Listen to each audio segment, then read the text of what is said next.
Hello children, our next video is for the neutralization from the acid, bases and salt class 7, that is 5th chapter.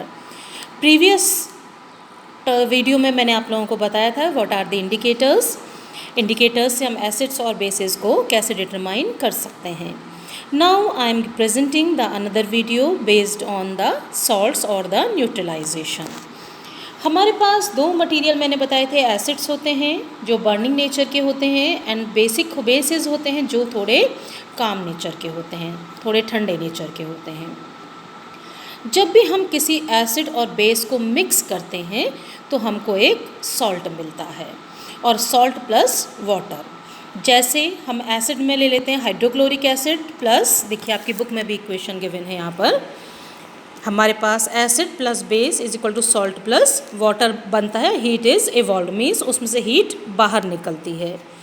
Next is hydrochloric acid, एक acid है, plus sodium hydroxide, ये एक base है. जब इन दोनों को हम mix करते हैं तो सोडियम क्लोराइड यानी सॉल्ट, जो नमक हम खाते हैं वो, प्लस वाटर बनता है. एंड हीट तो इवॉल्व होगी ही होगी थोड़ी बहुत, ठीक है. तो ये हमारा एक बेसिक रिएक्शन होता है. यहाँ पर हाइड्रोक्लोरिक एसिड होता है एंड सोडियम हाइड्रोक्साइड बेस होता है. सोडियम क्लोराइड जो बनता है that is neutral in nature. Neutral in nature का मतलब है अगर आप किसी भी उसमें इसको डालेंगे इंडिकेटर में तो इंडिकेटर आपका कोई कलर चेंज नहीं करेगा. जो इंडिकेटर का कलर है वो एज इट इज़ रहेगा, ठीक है. अब इन इंडिकेटर्स का, इन न्यूट्रलाइजेशन का यूज़ हम कहाँ कहाँ करते हैं. दो तीन जगह हमारा यूज़ होता है, जिसमें से सबसे पहला यूज़ हमारा होता है एंटबाइट. अगर चींटी काट ले तो क्या होता है, चींटी जब हमको काटती है तो फॉर्मिक एसिड हमारी बॉडी में इंसर्ट करती है. फॉर्मिक एसिड इज़ एसिड और यही कारण होता है कि हमको बहुत जलन होती है.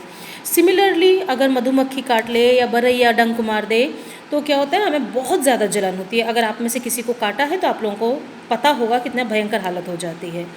उसके लिए हम क्या कर सकते हैं, सिंपली घर में जो बेकिंग सोडा होता है उसको हम रब कर दें तो क्या होता है कि हमको एसिड ने हमारी बॉडी में इंसर्ट हुआ है, जैसे हम उसमें बेस को मिक्स करेंगे तो क्या होगा, वो न्यूट्रलाइज हो जाता है और जलन हमारी काफ़ी कम हो जाती है.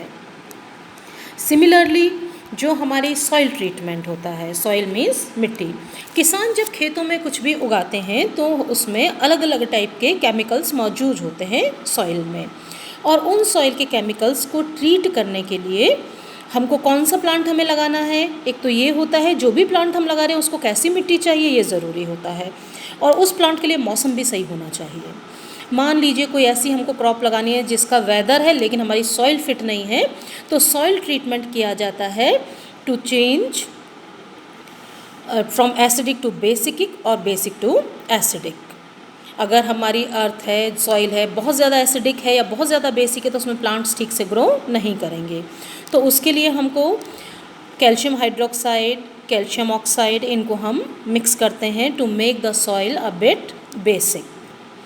और ऑर्गेनिक मैटर, कंपोस्ट खाद जो मिलाई जाती है वो भी इसीलिए होती है कि हमारा जो ऑर्गेनिक मैटर है उसमें से एसिड रिलीज़ होता है और जो बेसिक नेचर को न्यूट्रलाइज करता है. अगर ऑर्गेनिक खाद मिलाओगे, कंपोस्ट मिलाओगे तो वो हमारा बेसिक को थोड़ा सा एसिडिक कर देता है, और अगर हमारी लैंड ऑलरेडी एसिडिक है तो उसमें हम कैल्शियम हाइड्रोक्साइड है. कैल्शियम हाइड्रोक्साइड एग्जैक्टली क्या होता है, चूना, बुझा हुआ चूना, जिसको हम मिक्स करते हैं, खेतों में छिड़क देते हैं, तो जो हमारी सॉइल होती है वो एसिडिक से थोड़ी बेसिक हो जाती है.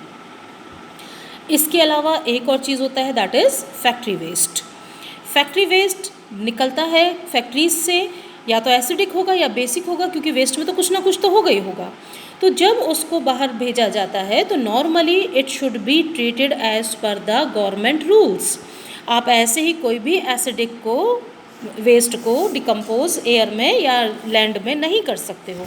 तो नॉर्मली फैक्ट्रीज़ के पास इंडिकेशन होता है कि जब भी वो कुछ उनको वेस्ट को बाहर भेजना है, डिस्पोज ऑफ करना है, तो हमेशा उसको ट्रीट करके भेजते हैं. अगर एसिडिक है तो उसमें बेस मिक्स करके न्यूट्रलाइज करते हैं, और अगर बेसिक है तो उसको एसिडिक मिक्स करके फिर न्यूट्रलाइज करके तब उसको भेजा जाता है, ठीक.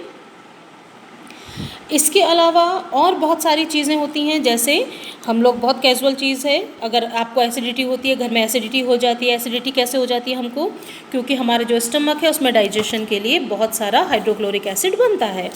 कभी कभी क्या होता है कि एसिड ज़्यादा बन जाता है, जिसकी वजह से हमको एसिडिटी फील होने लगती है। उससे बचने के लिए हमें क्या लेना चाहिए, कोई भी बेस क्या होता है हमारे पास, सिंपली सोडा। जो हमारे पास बेकिंग सोडा है, आप उसको भी पानी में घोल के ले सकते हो। वो नहीं है तो जो हम लोगों के पास दवाइयाँ होती हैं, जैसे हम लोग कहते हैं इनो ले लीजिए, तो इनो में क्या है, कुछ नहीं है, बेसिक सोडा है। उस सोडा को आप पानी में घोल करके ले लीजिए, आपकी एसिडिटी शांत हो जाएगी। तो ये कुछ सिंपल चीज़ें होती हैं जो हमारे इस चैप्टर का पार्ट है, that is acid basis and salt. I hope ये वीडियो आपको समझ में आया हो, you like it. And now this is the end of the chapter. Now we will meet with another video with the next chapter. Thank you very much.